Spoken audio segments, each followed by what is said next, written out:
Now that all of our fabric pieces are cut out and marked and they've got all the lines on them, we're ready to begin making our bag. And the first step of that is dealing with all of the pockets and getting them prepared to go on the bag. So step one for dealing with the pockets is you will need all of the front and back pockets. So there should be a total of 4. And you can tell which ones you need because they're the ones with the thread or with the line marked in the middle for where we're going to stitch. Because we're going to hand thread trace those. And so this is just going to be a regular big old basting stitch in a contrasting thread color. I'm using red thread because it will stand out well against my cool toned stripy fabric. And everything I'm showing you in this next little chunk of time, if it has to do with the pocket, you're going to do it a total of 4 times. I'm going to show you once. Because I think it would be redundant for me to show you how to hand baste 4 pockets. So once you've seen what to do with one of the pockets, you can go ahead and do it on all of them. Since this bag is a nice little square, we do everything a couple of times on it, because you gotta have repeats for the ability to have sides and like matching pockets. So just using a quick hand basting stitch, I have marked this. I'm going to tie my thread off, not like in a big meaty this needs to last forever knot, but just in like a, I don't want it to come undone while I'm actively doing stuff kind of knot. That's as much as I'm tying it off. Because this is a super temporary marking stitch. I will take this out once I've attached it to my bag. This is so that when I'm sewing stuff, because I will not be able to see my pencil line, I can see where I need to be stitching, and it's on this red line. So go ahead and do that to all of your pieces, and then you'll be ready for the next step. Once you've got your pockets all hand thread traced on the lines, like I showed in the previous step, you're going to head over to your serger, and you are going to serge the bottom edge of each of these pieces. This is so that when it's on the inside, it's nice and finished, since the pockets themselves don't have linings.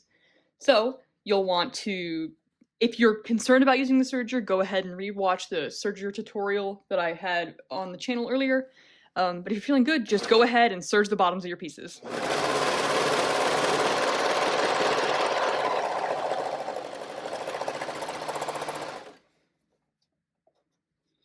And so now you should have something that looks like this. It's got thread tracing. It's got serging. It's ready for the next step. Well, I hope you're ready for a treat, because it's time for the rolled hem tutorial. I am putting this one as a separate video because I think this is a useful technique beyond just our bag project. And so I wanted to make sure that it was easily accessible to you if you wanted to look back on it and say like, gotta do another rolled hem for my shirt that I'm making, gotta do another rolled hem for a skirt. There's more than one way to do a rolled hem. The way that we're doing it is the Grace Keenan signature method. This is a method that she prefers to use because it limits the amount of time spent painstakingly at the iron folding and pressing and folding and pressing. Because if you wanted to, you can just go and fold this over twice and iron it, which is fine, except when you're doing something gigantic, then it gets really annoying. So this is the cool, fun little shortcut way that Grace uses, and that I will also be using for this project. So to start out with, you need your front and back pocket pieces. You're going to do this 4 times. Have your sewing machine threaded in the color of thread that you want to use for this project. I'm just using like a neutral gray. And I'm going to start out by aligning the top edge of my pockets, the not serged edge. The serged edge is off to the side. We don't need to worry about it right now. We're aligning the top edge with the edge of our presser foot, and we are just going to stitch a line 1/4 inch away from the edge. And I'm not going to backstitch on this one because it is just thread tracing, and it's gonna get consumed in like 30 seconds. And in fact, I am gonna bump up my stitch length because it was a little small.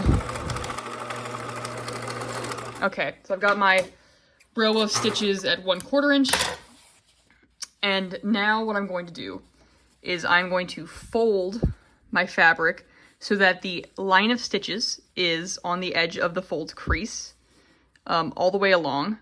And I'm just going to kind of finger press, really squish it so that it stays. And I'm actually going to slam a couple of pins in here too, just to hold hold the space of where we are trying to stitch.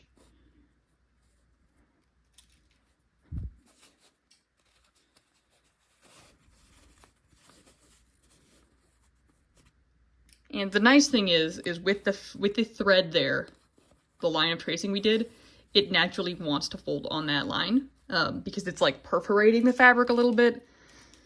And so this should be pretty easy. I'm mostly pinning for the sake of if you're someone using a really tough fabric, this will help. Otherwise, you might not even need to pin. You can just finger press. And now I'm going to take this and I'm going to edge stitch along this crease at 1/8 of an inch. So lining up with the interior line on my presser foot. And again, no back stitching this time. We'll get there. One last row. Then I'm just going to run it all the way down. And if you don't make sound effects, you're probably not living your life to its fullest. What's the point of sewing without sound effects? Okay.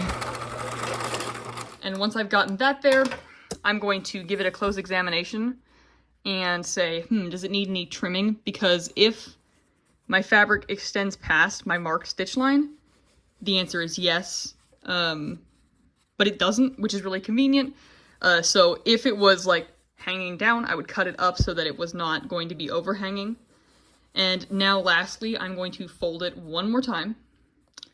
And my fabric is naturally folding where the fabric inside stops, which is the place where we want it to be, because we're aiming for that marked original stitch line. And so luckily, with this method and the original 5/8 of an inch seam allowance, the way the math works out is that the edge of your fabric should nicely guide where the edge of your rolled hem is going to be, which is what makes this method so convenient, is there's less like peeking on the inside trying to see if you're on your pencil line still. So I would strongly recommend this, especially if on a later project, like say for example you're doing a big skirt and you need to do a rolled hem all the way around. This is going to save you so much time at the iron. On really short things, it might be faster to go to the iron. My fundamentals backpack project, I think it is faster to use the iron method, but this is definitely faster for us. And so now the last row of stitches, you are going to backstitch during this one, and you might want to cut off all of your piles of loose thread if you've got them like I do. The last row of stitches, you are going to place your presser foot and actually lift up your needle so you can see that it is going to be aligned with the like inside edge of your crease. You're basically top stitching over top of your original line. And you just want to stitch a straight line all the way down.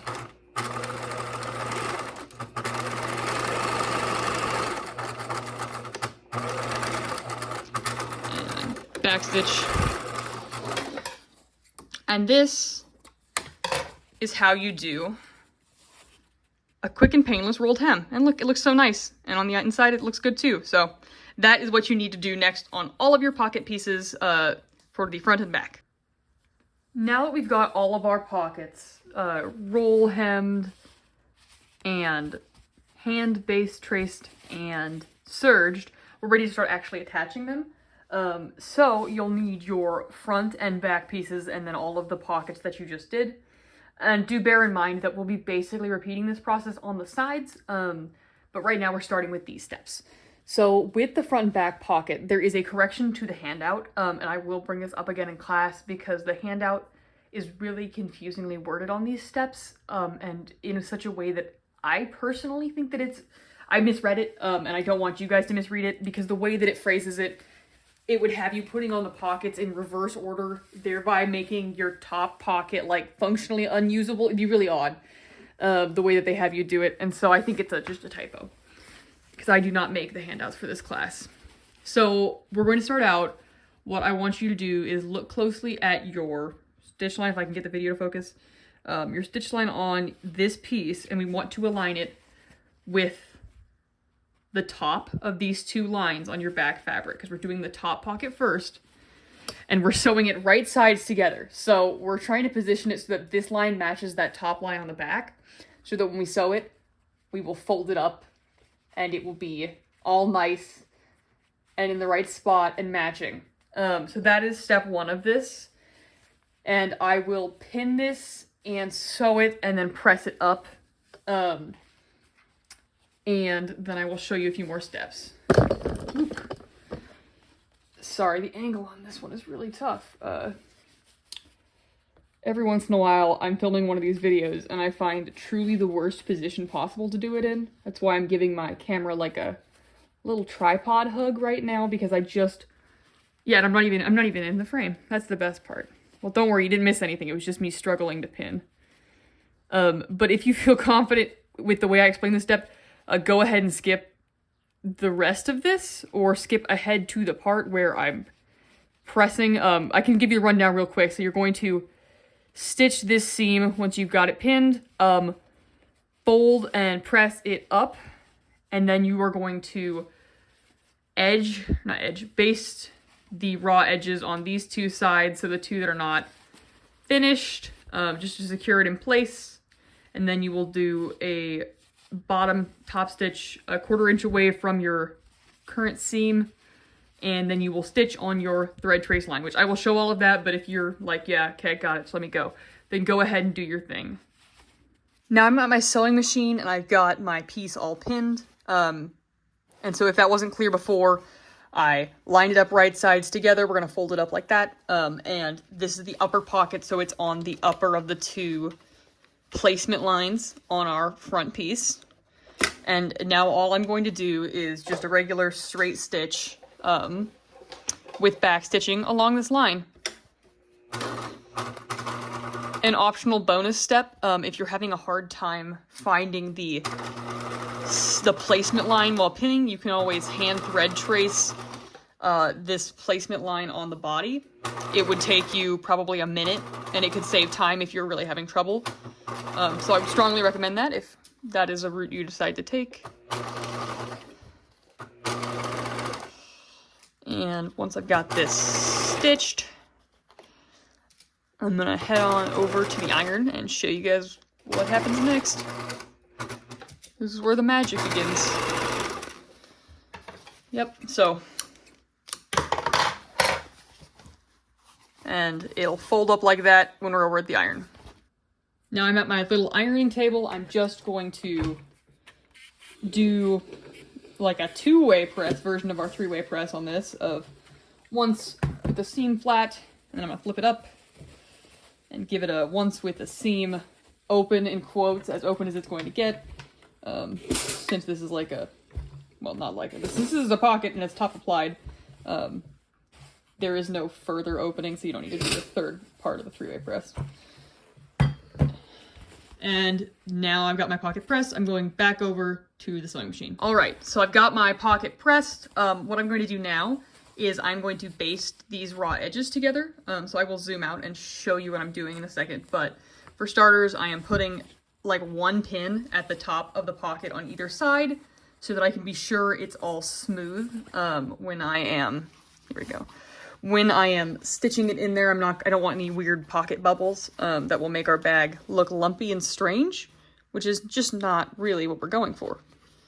If you're ever making a project that the goal is lumpy and strange, I want to hear about it. Because that is never really the goal in sewing, and so I definitely want to know about your weird, lumpy, strange sewing projects, because they sound exciting to me. Okay. And once you've got it pinned, I'm just getting a new pin. You're just going to, I would set your stitch length to like a nice 4 or something. And at a 1/4 inch roughly on the raw edge, I'm going to baste this on. This will all be consumed by our seam allowance, and so it is just to hold everything in place while we do our other business. Again, to avoid strange lumpy bag.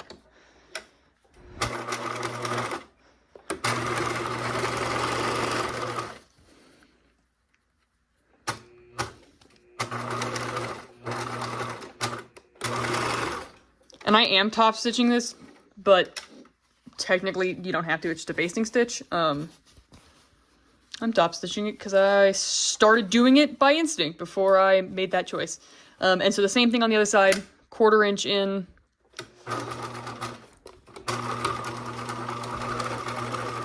Keeping everything nice and smooth and flat. We're so close to getting this pocket on.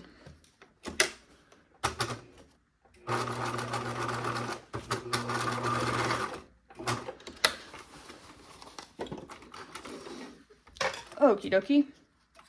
And now the last step of us doing this pocket, this specific pocket, is going to be stitching our middle line there. Well, okay, I lied. There are two last steps. The middle last step is stitching a 1/4 inch away from the edge of our pocket, top stitching. This is to reinforce it, because when you're sticking things in your pocket, especially seam rippers and scissors, you want to make sure that they don't just stab right on through the bottom, and so this is giving another line of defense to our pocket. There we go. And I would backstitch on that one. And again, 1/4 inch up from your seam.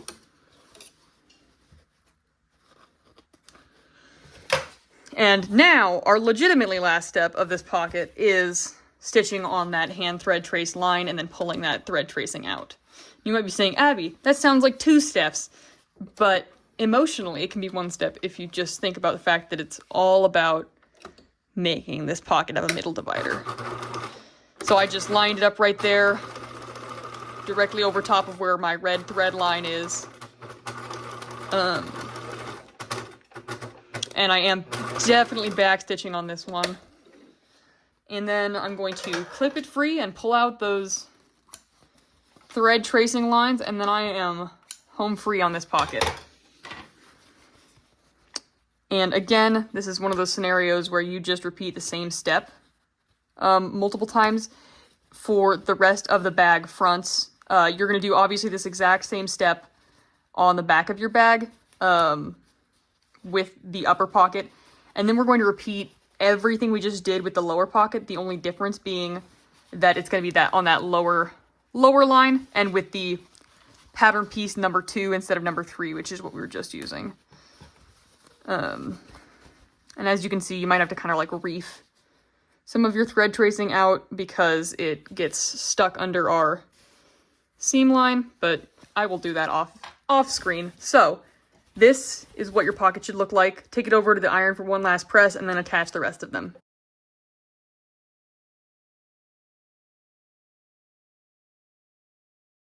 And for you intrepid sewers who prefer a little more video guidance, this is me doing the second lower pocket. Like I said, it's the exact same steps. If you're feeling confident, turn this bad boy off and go slam some pockets into your bags. But if you like to see specifically how every step is going to be done, this is another step, so I am showing it. I'm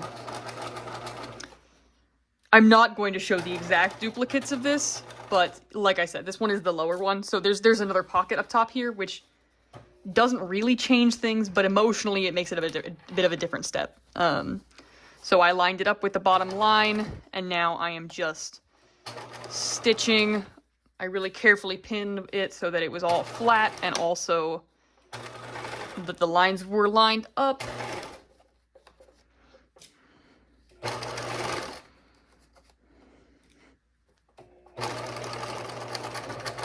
Okay, there we go.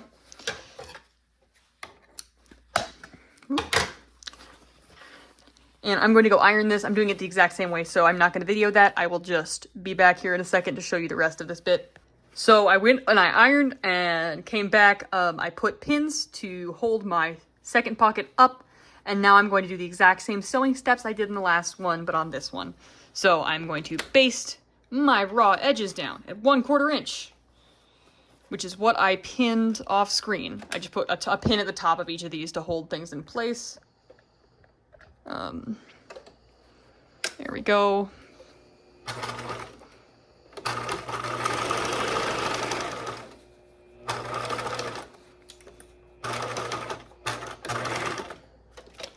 And we're gonna do the exact same thing on the other side.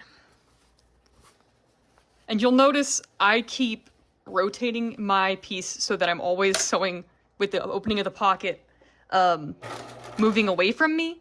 That is because the machine pushes out any bubbles in the material, and if you're pushing it the other direction, it's got no place to go. So if things weren't pinned exactly perfectly, the excess fabric could escape out that top there. Luckily with these shapes, things are pretty not bubbly. They're pretty consistent, so I'm not really running into that, but that is why I'm like rotating to make it always be that side. And now I'm going to stick a pin right where my little red line is. And you'll notice it is directly lined up with this line. So you will not actually be like, I know you're stitching over top of the pocket you already installed, but it's got that same line. So you're not stitching it anywhere that it wasn't already sewn. So it'd still be exactly as functional. First, I am going to do my top stitching line at 1/4 inch at the bottom of the pocket to reinforce.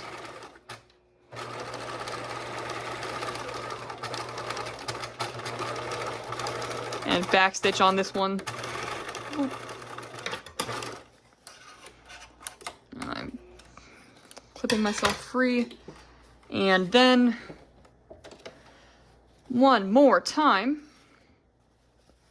I'm going to place this right there. And this one I am being a little more careful that I'm not like overshooting where the fold is, because this will be exposed.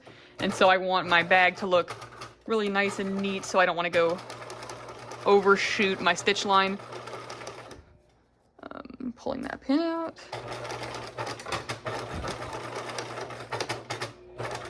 And then back stitch. And once I get cut free, we will have one full side of pockets.